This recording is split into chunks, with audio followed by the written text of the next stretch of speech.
Hi, and welcome to what is now the Leukemia Tapes, because I'm in the hospital. This is my IV, being treated with chemotherapy for acute leukemia. I'm going to try and keep this under 3 minutes. This morning, I was reading in Zechariah chapter 6, and one of the things that stood out to me was this passage. The word of the Lord came to me, starting in verse 9, skipping verse 10, verse 11.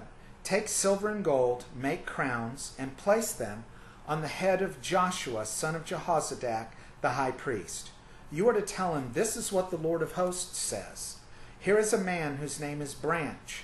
He will branch out from his place and build the Lord's temple. Yes, he will build the Lord's temple. He will be clothed in splendor and will sit on his throne and rule.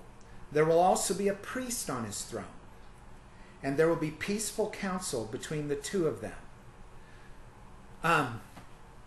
That's kind of an interesting passage because it talks about this high priest Joshua, but it sounds like a prophecy of Christ. It calls him the branch, and it talks about a priest and a ruler both at the same time, which is what Christ was.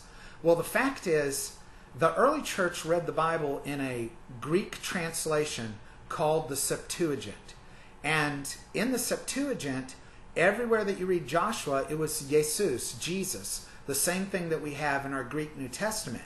The apostles would have noticed this because they quoted the Greek New Testament, the Greek Old Testament quite a bit as well, and all the early church knew it.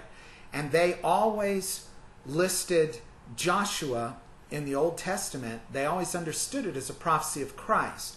So as a result, there is a story that you read about in Exodus 17, and it concerns when Amalek attacked the Israelites. And the way that Israel overcame the Amalekites was for Joshua to be at the front of the army while Moses stood up on a hill holding up the rod of God in his arms. And we know there was his arms because later Aaron and Hur had to help him hold up each arm.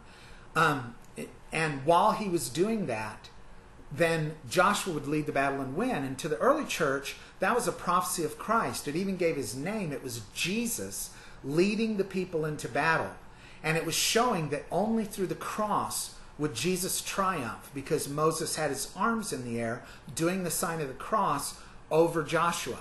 And I just think it's worth noting that each time you read about a Joshua in the Old Testament, it's important to pay attention to the fact that it might be a prophecy of Christ. Quit now trying to keep it under 3 minutes. Thank you for joining me.